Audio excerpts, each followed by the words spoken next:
SSC GD का paper है, paper का सारे क्वेश्चंस का मैं स्क्रीनशॉट भेज दूंगा टेलीग्राम पर और लिंक वहीं साथ में दे दूंगा। तो पहला सवाल दिया गया है कि बेलन का वक्र पृष्ठीय क्या होगा जिसकी ऊंचाई और त्रिज्या दिया गया है।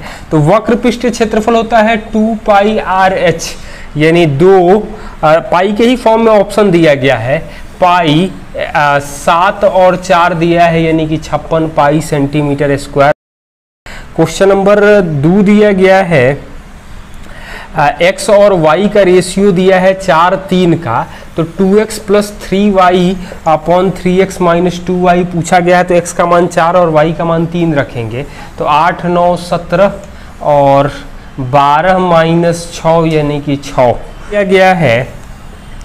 88/8 × 5 + 18 का 1/6 × 5, तो ये तो आ जाएगा 3 × 5 यानी 15। ये भाग देंगे तो 11 × 5 = 55 और 15 जोड़ देंगे तो हमें 70 आ जाएगा। नेक्स्ट क्वेश्चन दिया गया है, एक चुनाव में 2 उम्मीदवार थे, एक को 60% मिला तो दूसरे को 40% मिलेगा। हार जीत का अंतर यानी कि 20% दिया गया है 19,840। तो हारने वाले उम्मीदवार को कितनी संख्या मिली, मतलब कि 40% हारने वाले को मिला तो 2 से गुणा कर देंगे तो 39,680 आ जाएगा। कैलकुलेशन ध्यान से आप लोग करते रहें। नेक्स्ट क्वेश्चन दिया गया है, एक व्यक्ति निश्चित स्थान पर 5 घंटे में पहुंच सकता है। यदि गति 1/4 कम कर देता है तो 15 किलोमीटर कम जाता है। प्रारंभिक गति क्या है? तो निश्चित 5 घंटे में पहुंच सकता है।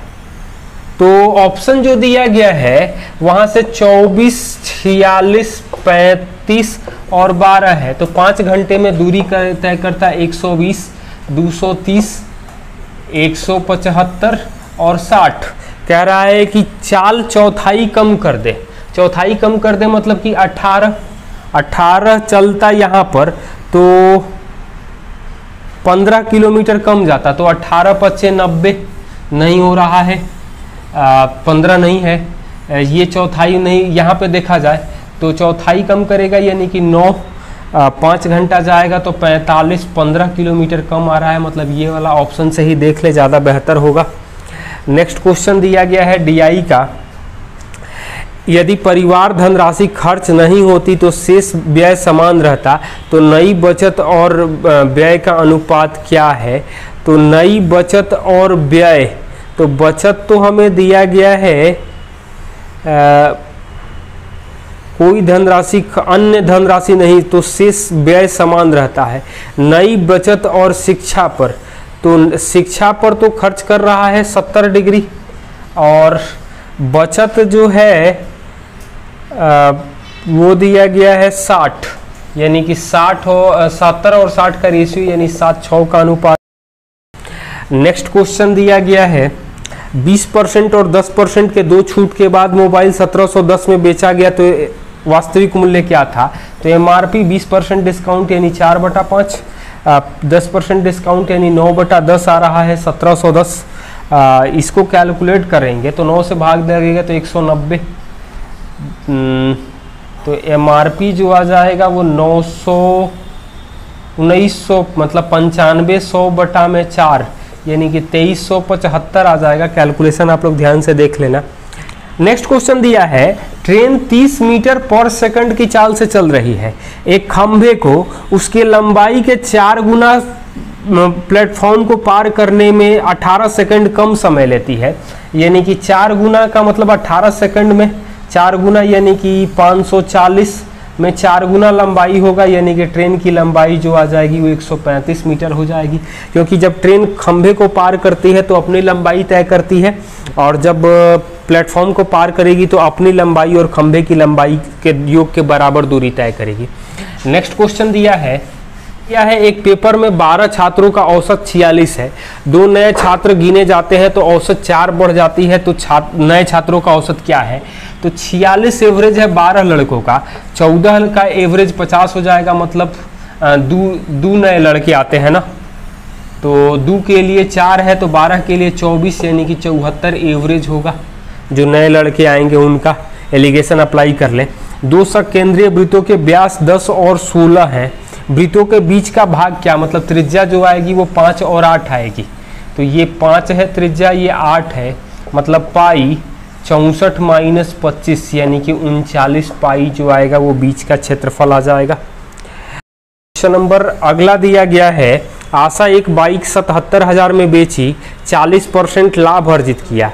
बाइक को 20% लाभ पर बेचना चाहती तो विक्रय मूल्य क्या होता। मतलब 140% आ रहा है 77,000, मतलब 20% जो आ जाएगा वो आ जाएगा 11,000, तो 120% यानी कि 66,000 आ जाएगा। अगला बोर्ड मास के नियम से सवाल है, इसको आप लोग ट्राई कर लेना। नेक्स्ट क्वेश्चन दिया गया है, एक परिवार की मासिक आय 36,000 है तो वार्षिक बचत क्या होगी। तो बचत जो है वो 60 डिग्री है, तो 60 डिग्री मतलब छठा भाग, तो 36,000 छठा भाग यानी कि 6,000 बचत हो रही है। 12 महीने तक बचत होगी यानी कि 72,000 सालाना बचत हो जाएगी। नेक्स्ट क्वेश्चन दिया गया है, एक संख्या अन्य संख्या से 60% अधिक है, मतलब a जो है वो b से 60% अधिक है, मतलब 5 और 8 का अनुपात आ जाएगा। दूसरी संख्या उसी संख्या से 20% कम है, तो दोनों संख्या का अनुपात उसी संख्या से 20% कम है, तो ये तो मतलब ये 5 8, ये c 5 और इससे 20% कम है तो 4 हो जाएगा, यानी कि अनुपात जो आएगा इन ए बी का पूछ रहा है तो 2:1 आ जाएगा। नेक्स्ट क्वेश्चन दिया गया है, बहुलक निकालें। तो सबसे ज़्यादा जो डाटा रिपीट कर रहा है वो 6, वही बहुलक होता है। नेक्स्ट क्वेश्चन दिया गया है, फुटबॉल टीम में 2 खिलाड़ी पी और क्यू का औसत वजन 38 है, पी क्यू और आर का औसत वजन 49 है, कोच का वजन कितना है। तो आर का जो वजन आएगा 49 + 11 दूनी का 22 और 49 जोड़ देंगे तो हमें आ जाएगा 71 kg की कोच का वजन हो जाएगा। नेक्स्ट क्वेश्चन दिया गया है, 5500 रुपया 4 साल में 6600 रुपया हो जाता है, तो दर क्या है। मतलब कि 1100 रुपया ब्याज मिल रहा है, 5500 4 साल में रेट नहीं मालूम है, बटा में 100, तो 55 से ये तो कटेगा 5 बार में, यानी कि आर आ जाएगा हमें 5%। नेक्स्ट क्वेश्चन दिया गया है, परिवार ने कितना प्रतिशत शिक्षा और भोजन पर खर्च किया। तो शिक्षा पर तो कर रहा है 70 डिग्री और भोजन पर 110 डिग्री, मतलब 180 जो है 360 का 50% आ जाएगा, 1/2 हो रहा है खर्च। नेक्स्ट क्वेश्चन दिया है, 56 सेंटीमीटर त्रिज्या का बड़ा गोला बनाने के लिए 14 सेंटीमीटर त्रिज्या के कितने छोटे गोलों को पिघलाना होगा। तो 56/14 का क्यूब करेंगे, यानी कि 64 छोटे गोलों को हमें पिघलाना होगा। नेक्स्ट क्वेश्चन दिया गया है, 3500 रुपये के एक व्यवसाय शुरू करता है ए, 5 महीने के बाद बी जुड़ जाता है, 1 साल के बाद लाभ का अनुपात 2:3 है, तो बी का पूंजी क्या है। तो ए 3500 रुपया लगाता है 12 महीने के लिए, बी ने कुछ पैसा लगाया 5 महीने बाद यानी 7, और लाभ का अनुपात 2:3 है, तो 7 से कटेगा 500, 2 से कटेगा 6, 18 यानी कि 18 × 90 यानी कि 9000 लगा के 20 व्यवसाय में शामिल होगा। नेक्स्ट क्वेश्चन दिया है, 15,000 रुपये की मूलधन पर 20% वार्षिक दर से 3 साल का चक्रवृद्धि ब्याज क्या होगा। तो 15,000 का 72.8% निकाल लेंगे, परसेंटेज 20.10 यानी कि 15 × 728 यानी कि 30 × 364, 3 से गुणा करके एक जीरो बैठा देंगे तो 1092 पर एक जीरो आ जाएगा, गुणा करके देख सकते हैं। दो संख्याओं का गुणनफल 16 है, मौसम 5 है, तो लसक क्या होगा। तो गुणनफल 1600 है, मौसम 5 है, एलसीएम निकालना है यानी 5 से भाग देंगे तो 320 आ जाएगा हमें एलसीएम। पहली संख्या गुणे दूसरी संख्या बराबर लसक गुणे मौसम। नेक्स्ट क्वेश्चन दिया गया है कि ए 5 घंटे में, बी 10 घंटे में और सी 30 घंटे में टंकी को भरता है। तीनों खोल दिए जाए तो 30 6 3 1 6 3 9 1 10 यानी कि 3 घंटे में तीनों मिलकर के टंकी को भर लेंगे। एक घनाभ या समानांतर चतुर्भुज के लंबाई चौड़ाई 3 4 5 है तो आयतन क्या होगा। तो 5 चौका 20 60 सेंटीमीटर क्यूब आएगा।